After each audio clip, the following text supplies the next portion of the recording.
Rise and shine, Mr. Freeman. Rise and shine. Half-Life is one of the most influential first-person shooters of all time, and its influence is still felt today in both major and minor ways.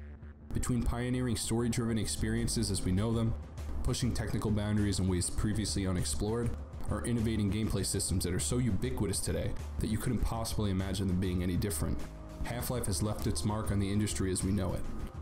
With the recent announcement of Half-Life Alyx, my imagination is running wild, and I can't help but think that this particular game has the potential to shake up the gaming industry. My personal attachment with the series aside, there are a few things that really strike me about the announcement of this game and its place in the current gaming landscape, and I'll start with this: intent. As someone who considers themselves an avid gamer, and someone who appreciates it as a unique art form, it's difficult not to be at least a little bit cynical with the way things have been moving. Recently we've seen the rise of corporate greed and a mechanical factory-like approach to game design that is eating the industry whole. It makes sense. Games are getting more expensive to make, and these large companies need to ensure a return on their investment. I get it, I really do. However, that's exactly the point. The vast majority of AAA games aren't being made with reverence for the medium, with the intent of pushing the medium forward, or out of passion. They're being made to make as much money as possible, as quickly as possible, and often at the expense of the core design of the games themselves.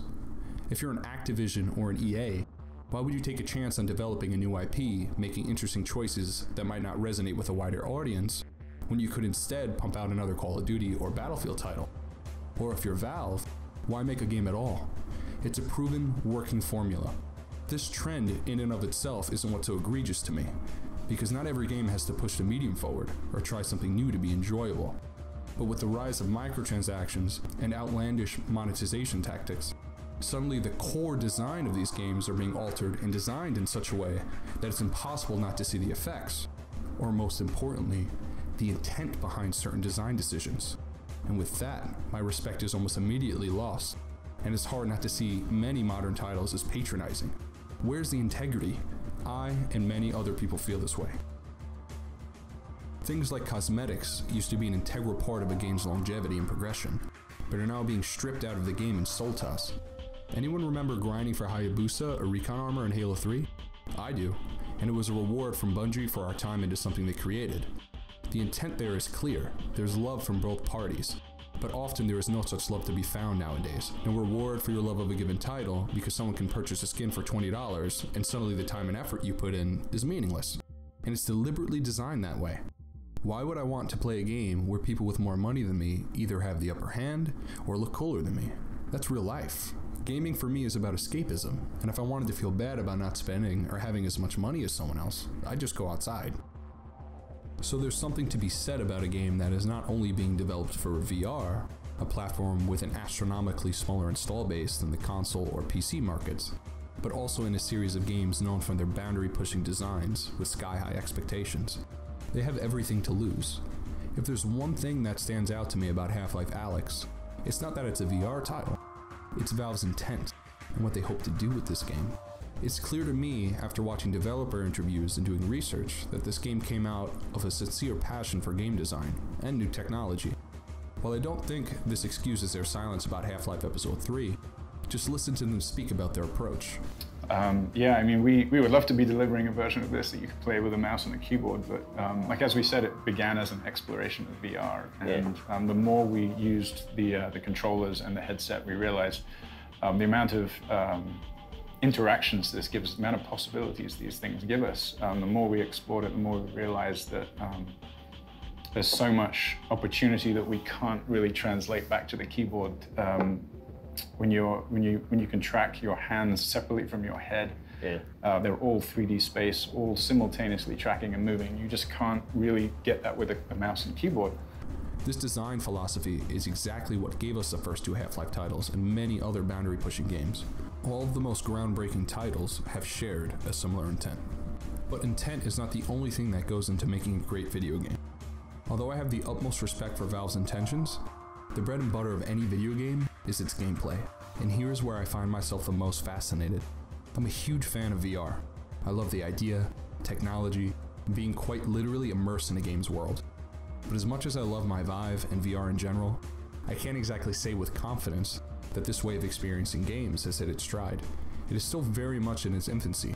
And while there might be fantastic titles available on the platform, like Superhot, Lone Echo, Beat Saber, or Boneworks, I don't necessarily think that any one title has proven VR's place in the gaming industry at large. But given Valve's track record, Half-Life Alyx will hopefully be that title. They not only have the team, but the resources to develop new and interesting technology, whereas other developers can't. Whether these investments will pay off has yet to be seen, but we can hope. I certainly can. I think that the success of this title will have large implications when it comes to a more widespread adoption of VR. It's clear Valve believes in the technology, given their willingness to put a new Half-Life game only on the platform.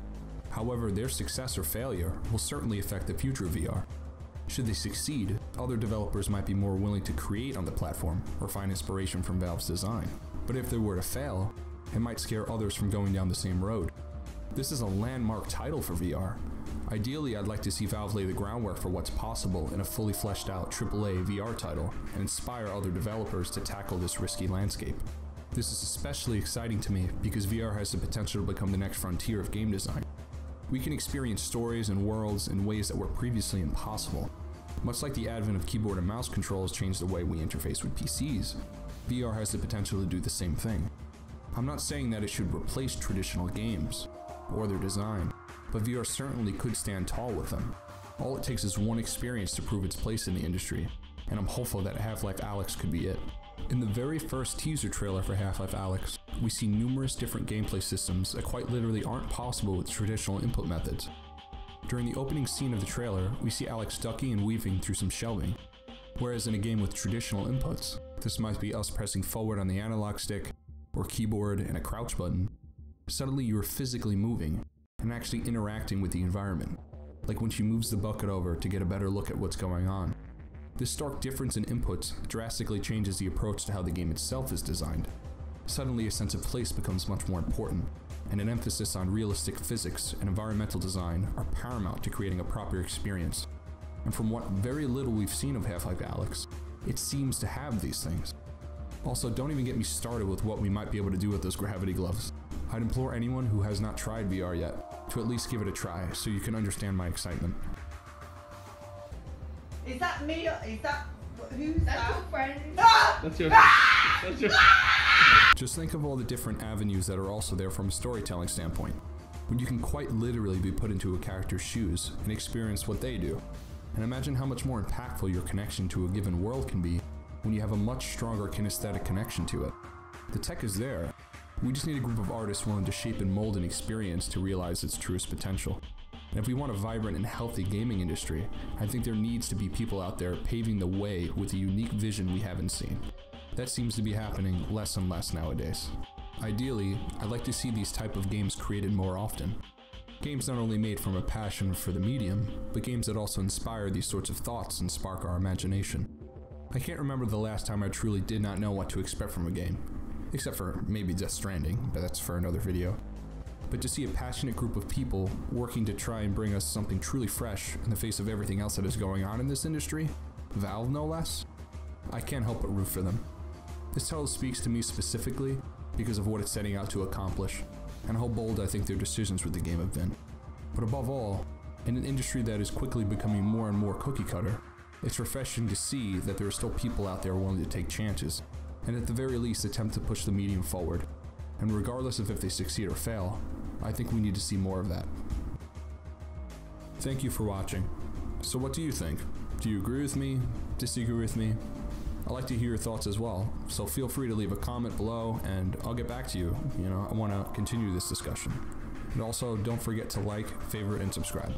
This is Suspicious Squid, signing out.